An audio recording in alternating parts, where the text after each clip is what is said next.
To stay connected with friends, it's incredibly frustrating when the app isn't working as it should. Luckily, there are several steps you can take to troubleshoot and resolve these issues.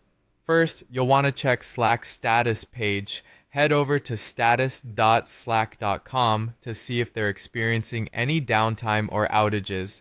If Slack is having issues, the problem isn't on your end, and the best thing you can do is wait for Slack to get everything up and running again. Assuming Slack is operational, the next step is to test your internet connection. A weak or unstable connection could be the root cause of your problems. You can try rebooting your router or switching to a more reliable network to see if that helps. Now, let's talk about restarting Slack. On your desktop, quit Slack completely by right-clicking the icon and selecting Quit, then reopen the app. If you're on a mobile device, simply force close the app and start it up again. Once you've relaunched Slack, try logging in once more. If restarting didn't work, it's time to clear the cache and data. For the desktop app, click on your profile picture, navigate to Preferences, then Advanced, and select Reset Cache. If you're using Slack in a browser, clear your cookies and cache and then reload Slack. Mobile users can go to their phone settings, find the Slack app, and clear the cache or data there. Another important step is to ensure you're using the latest version of Slack.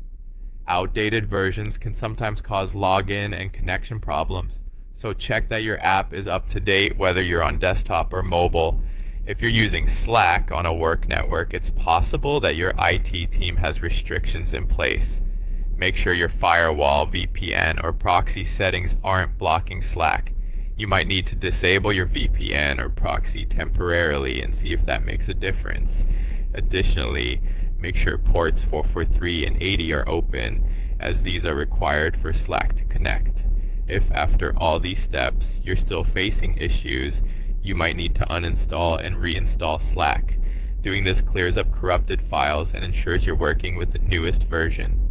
Lastly, if you're on a mobile device, consider these bonus tips. Toggle airplane mode on and off to reset your connection. Ensure Slack has background data and permissions enabled. And try switching between Wi-Fi and mobile data to see if one works better than the other. By following these steps, you should be able to resolve most Slack connection issues and get back to communicating smoothly. Thanks for watching, and be sure to subscribe for more helpful tech tips.